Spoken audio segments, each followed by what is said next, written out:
देश भर में चले किसानों के आंदोलन को आज शहीद दिवस के रूप में मनाया जा रहा है।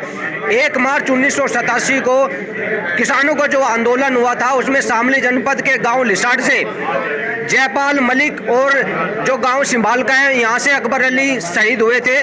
1 मार्च 1987 को आज शहीद के रूप में मनाते हुए दोनों को यहाँ भारतीय किसान यूनियन के और ग्रामीण जो लोग हैं उन्होंने श्रद्धांजलि दी है और किसान दिवस के रूप में मनाया है। आप देख सकते हैं यहाँ पर बहुत सारे लोग मौजूद हैं। भारतीय किसान यूनियन के राष्ट्रीय अध्यक्ष नरेश टिका जी वो यहाँ पर मौजूद हैं। आज किसान शहीद दिवस मनाया गया है, उसको लेकर के यहाँ पर ग्रामीणों के द्वारा और जो भारतीय किसान यूनियन है उनके द्वारा यहाँ पर प्रोग्राम रखा गया है। सीधा हम टिकैत जी से बात कर लेते हैं क्योंकि भारतीय किसान यूनियन के जो राष्ट्रीय अध्यक्ष हैं नरेश टिकैत जी वो मेरे साथ हैं। टिकैत साहब जी, आज 1 मार्च 1987 के रूप में जो आज दिवस मनाया जा रहा है, आखिर ऐसा क्या हुआ था, क्यों ये दिवस मनाया जाता है?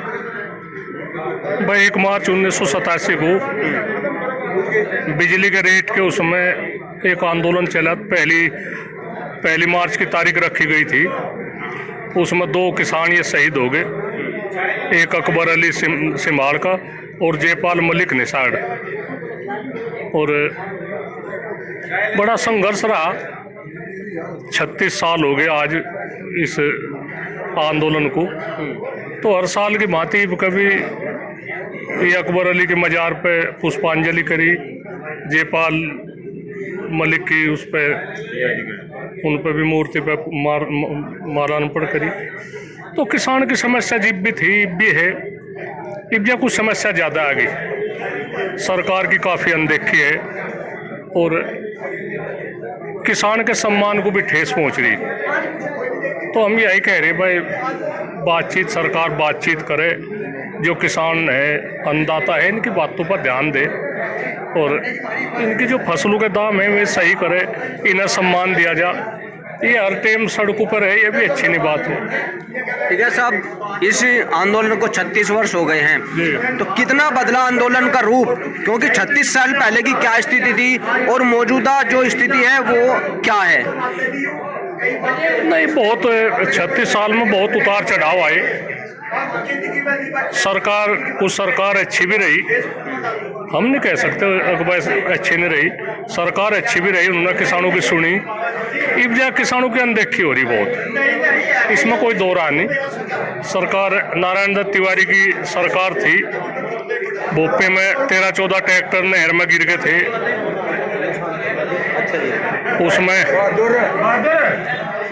उसमें भी नए ट्रैक्टर दिए गए। 36 महीने का बिजली का बिल था वो माफ करा गया, किसानों पर कोई मुकदमे थे वे वापसी ले गए।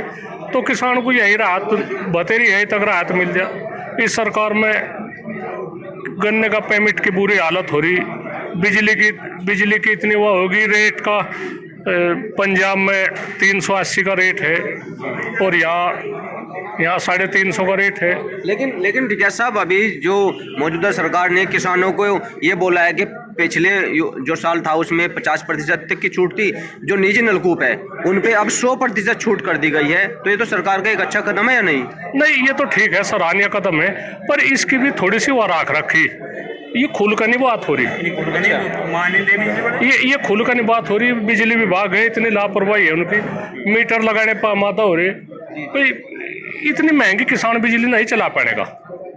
अगर ये मिल बैठ कर बात करे, जो कर सरकार के साथ में हमने सोचा था भाई अच्छी सरकार रहेगी, ठीक रहेगी, बातचीत एक भी बात पर खरी नहीं उतर रही। तो इस बात पर ठीक नहीं है बातचीत। आंदोलन के सिवा, शांति के तरीके से आंदोलन के सिवा और किसान के उसमें कोई भी रास्ता नहीं है। वैसे आज उत्तर प्रदेश के मुख्यमंत्री को यूपी की कमान संभाले हुए पूरे 5 साल हो गए हैं। इस पीरियड में आप लोगों ने कई बार प्रयास किया अपनी बात ऊपर तक पहुंचाने का, क्योंकि केंद्र में भी और उत्तर प्रदेश में भी दोनों जगह बीजेपी की सरकार है। तो जो प्रयास आप लोगों ने किए हैं, आंदोलन भी काफ़ी 13 महीने लगभग चला है, तो जो वादे किए थे क्या वो पूरे हुए? वादे तो नहीं पूरे हुए।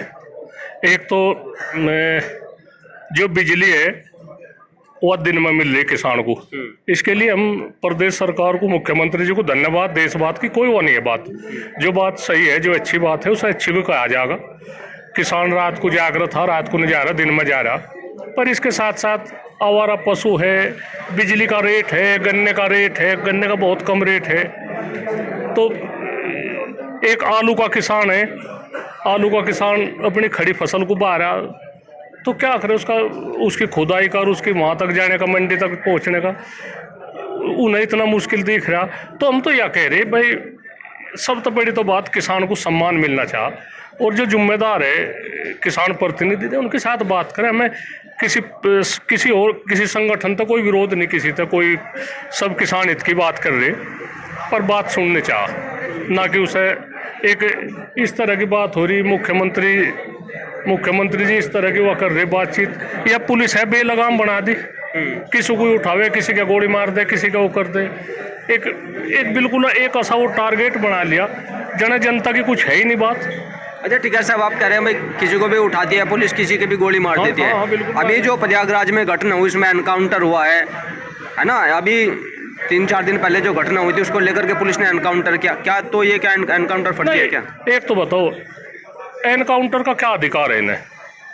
अदालत को आज़ादी देनी चाह, जो कोर्ट है, जो वकील है, जो जज है, जो न्याय की बात है, उन्हें न्याय उन्हें देना चाह। जो पीड़ित है उनकी सुनाई कोर्ट करे, ना कि ना पुलिस को थोड़ा ही अधिकार है गोली मार दी, वो कर दिया। ये नहीं है बातचीत। यानी कि आप एनकाउंटर के खिलाफ हैं? हम एनकाउंटर के खिलाफ है, हम नहीं। इसमें हम देख रहे हर थाने में बिल्कुल ये पुलिसकर्मी इतने हड़काए हो रहे हैं, सोच रहे जन भाई किसी को उठाकर किसी को ठोक दो। ये नहीं चाहते करने, किसी की कोई गलती सलती जो कुछ भी हो उसे किसी को सुधरने का मौका दिया जाए। थोड़ा एक भाई अखबार में कह दी भाई एनकाउंटर कर दिया और वाहवाही होगी, ये नहीं।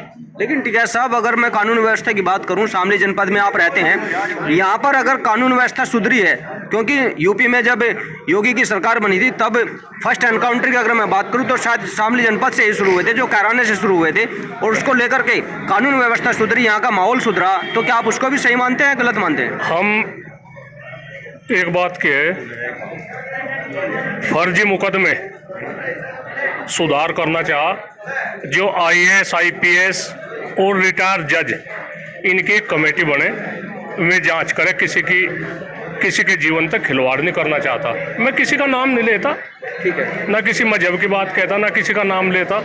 अपराध के मैं भी खिलाफ हूँ, पर उनकी जांच चाहनी, कोई झूठे मुकदमे में किसी को फंसा के उसकी जांच चाह होनी। जो IPS अधिकारी है रिटायर, उनकी एक कमेटी बने हुए जांच करे, अगर कोई निर्दोष है तो उसे निर्दोष करो, सब उसमें कोई वो नहीं। लेकिन अपराधियों के आप खिलाफ है, लेकिन एनकाउंटर जो है वो आप जायज नहीं मानते? भाई एक तो बताओ, एनकाउंटर किसी की जान लेनी कुछ बढ़िया बात थोड़ा ही है। हम इसके खिलाफ है, हम इसके उसमें नहीं है बात। अकबर हम एनकाउंटर के क्यों, उसका भी घर बार होगा, किसी के पैर में गोली मार रही, कोई नहीं भाग रहा था और हमने पुलिस ने गोली चला दी। जो कोई कुमाऊ है परिवार का और उस पर 20-25 साल पहले कोई छोटा मोटा मुकदमा होगा, उसमें बधाते इनाम बधा दे, वो कर दे, आखिर को उसकी पिछली हकीकत देखे क्या है तो बहुत बिल्कुल ही वो पावे।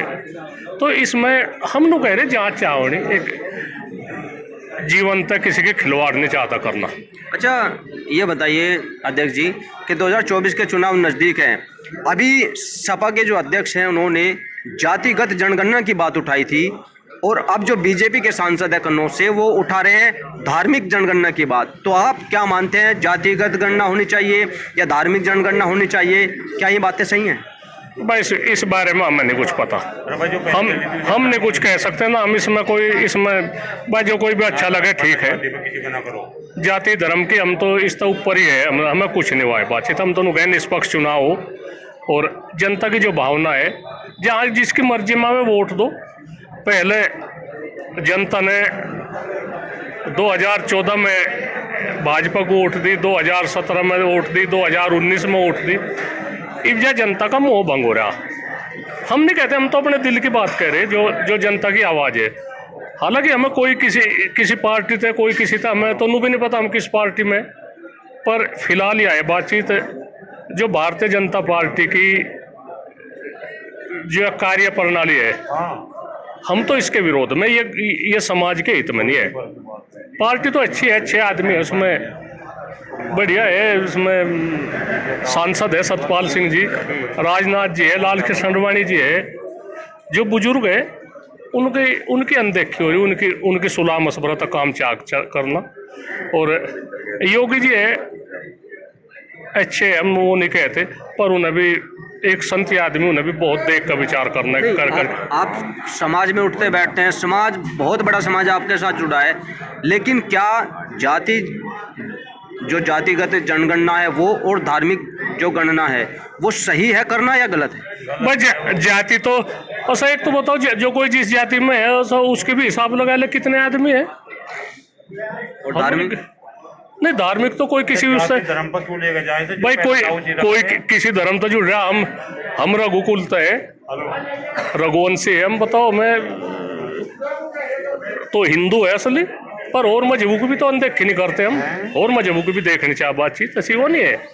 पर हम हिंदू है, ऐसा हिंदू की बात तो कहेंगे, हिंदू के सारे तीज त्योहार मनावे सारी। मेरा सवाल ये है कि जातिगत जनगणना और धार्मिक जनगणना होनी चाहिए या नहीं?